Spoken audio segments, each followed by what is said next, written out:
She was a true cold-blooded murderer, her mind so detached from reality that even when apprehended, she exhibited not a hint of regret.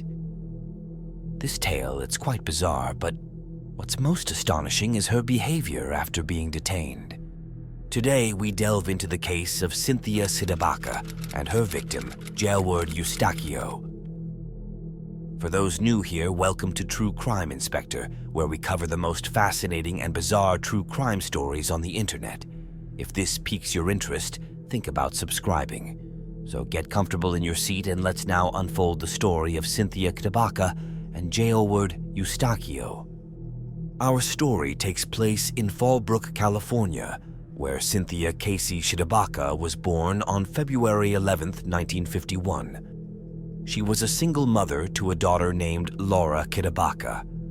Laura, throughout her childhood and into her adult years, was known for her cheerful and trouble-free nature. She had a deep passion for music. During her adulthood, Laura met Geoward Estaquio. The two formed a strong connection, leading to their marriage in 2001. At that time, Geoward, aged 40, was a real estate agent in Fallbrook and served as a military reservist for the United States Armed Forces. He also had 2 older children from a previous marriage.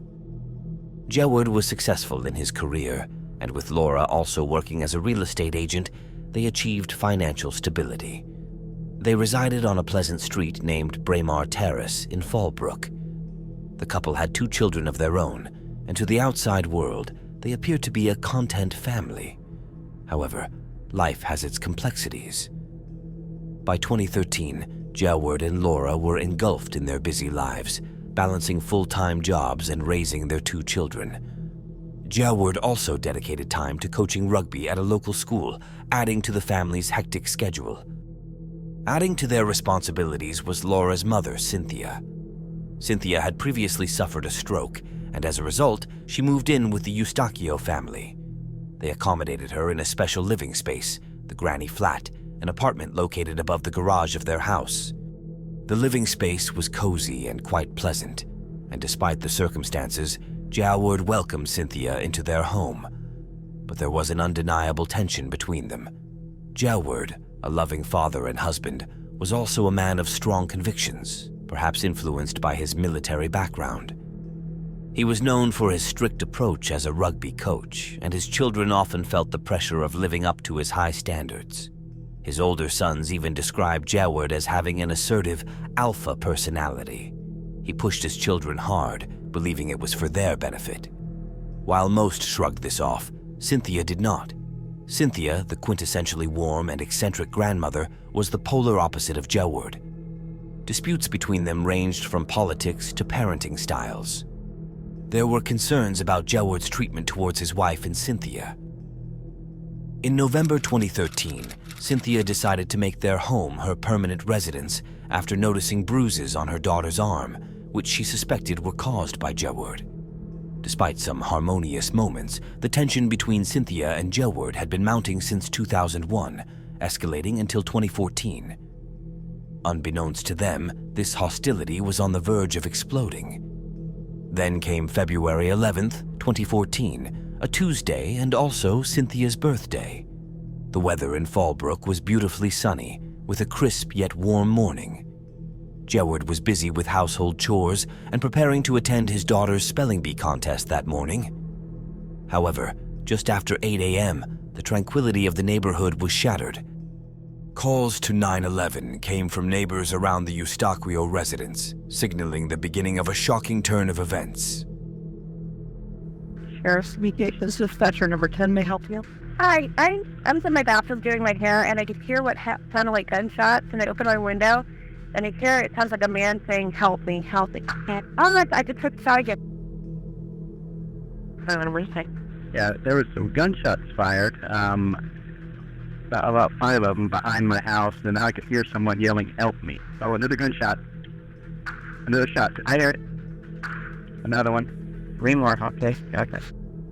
The emergency calls directed law enforcement to Braemar Terrace, leading them straight to the Estaquio residence. Upon arrival, they made a grim discovery. Geoward had been fatally shot a total of 12 times. Investigation at the scene revealed that Geoward was ambushed while handling laundry chores. He was initially hit by 5 bullets. Evidence suggested a brief halt in the attack as a bloodied trail from the garden to the kitchen was found. Geoward had managed to drag himself to the kitchen and lock the door, but tragically, the assailant continued the attack, shooting through the glass door as he tried to crawl to safety. Signs of shattered glass and debris were found outside the door. Authorities promptly contacted the family to convey the tragic news. The family was in shock. However, they couldn't reach Cynthia. Amid her distress, Laura wasn't certain of Cynthia's whereabouts, but provided the police with a possible location. Several hours later, at around 3 p.m., police located Cynthia at her favorite coffee shop. They escorted her to the local police station for questioning, and it was at this point that the story took an even more bewildering turn. What did you think of him? And why do you say that? That's the big thumbs down. You didn't like him. So mean to me and all of them. He's mean to everybody? Yes, he is. Anybody try to stop him? Can't stop him. It sounds like somebody had to stop him, or... I did. I was guilty. Somebody had to stop him. I did. Okay, it's okay. Is he dead? You tell me. Gotta be dead. You think he's dead? I hope so. On the morning of the incident, Cynthia had also planned to attend her granddaughter's spelling bee contest. However, a confrontation erupted between her and Geoward. It began when Cynthia came downstairs wearing basketball shorts, which Geoward criticized as looking ghetto. This comment, surprisingly, became the tipping point for Cynthia. In a sudden and shocking turn of events, Cynthia went upstairs and retrieved a .38 caliber pistol from her bedroom drawer. She then approached Geoward, who was unsuspectingly working on laundry outside, his back turned to her. Cynthia, without warning, opened fire on him. But Cynthia's actions didn't stop there. She made her way to her car to reload her pistol, then returned to the kitchen area, where she fired 5 more shots at Geoward. Cynthia repeated this chilling process once more, going back to her car to reload a second time before delivering another 5 rounds. Her confession, however, revealed even more disturbing details. The extent of Cynthia's actions and her mindset during the attack would soon come to light, painting a darker picture of the events of that day. Did he say anything to you? Oh, Grandma, I love you. So, He said that to you? yeah, After you shot him, he said, Grandma, I love you? yeah. God damn. Did you check to see if he was dead? I didn't care. Is he alive? He's not? Oh, good. Oh, thank you. After leaving Geoward grievously injured on the floor, Cynthia made her way back to her car. She got into the driver's seat and drove off from the scene. In such a situation, one might wonder about the next steps. Would someone flee, turn themselves in, or even leave the country? Cynthia, however, took an unexpected route. She drove to a Denny's restaurant to eat. Following her meal, she continued to Pechanga, a resort casino located northeast of Fallbrook, where she spent over 2 hours gambling. Her day didn't end there. Cynthia then visited one of her favorite cafes for a coffee. It was at this cafe where the police would ultimately locate and apprehend her. Cynthia was arrested and charged with first-degree murder. However, it wasn't until February 2017, 3 years after the incident, that her trial commenced. During the trial, the jury was presented with evidence that Cynthia had purchased a pistol only 3 weeks before the murder. Additionally, she had spent several afternoons at a local firing range, learning how to use the gun. This led the jury to conclude that Cynthia had acquired the gun and undergone training with the deliberate intention of killing Geoward during their next heated argument, which in this case was triggered by his comment about her attire. The trial also delved into the allegations of Geoward's abusive behavior. Laura, Cynthia's daughter, testified, supporting claims of his occasional abuse. However, no concrete evidence was presented to substantiate these claims. Another contentious point raised was the allegation that Geoward had disposed of the urn containing the ashes of Cynthia's late husband. Whether this actually happened remained unconfirmed. An important aspect of the trial focused on Cynthia's mental health. Medical evaluations were conducted to determine if her previous stroke might have influenced her decision-making and rationality. However, the assessments concluded that Cynthia was competent and rational at the time she decided to kill Geoward. This finding was crucial in shaping the direction and outcome of the trial. On March 23, 2017, Cynthia Cdebaca was sentenced to life imprisonment with the possibility of parole after 50 years. Given her age of 66 at the time, it was clear that Cynthia would likely spend the remainder of her life in prison. During the trial, Geoward Estaquio, now Laura Salinas, expressed to the jury the profound tragedy of the situation.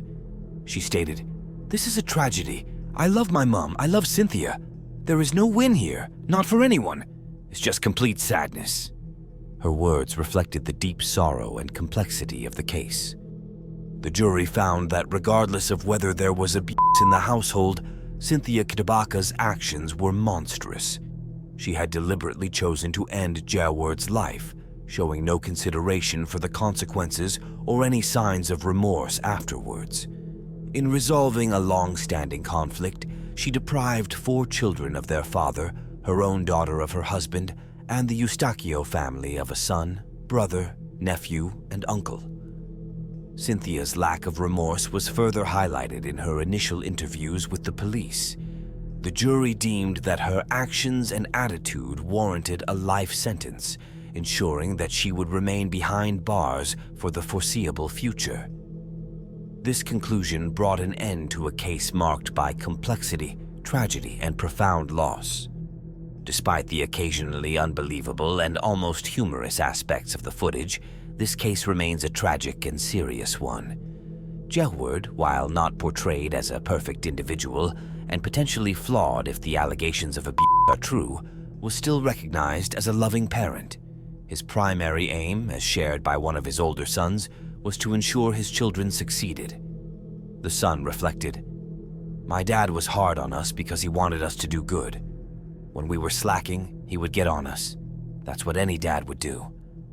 This should have never happened. My dad was a good dad, taken from us too soon."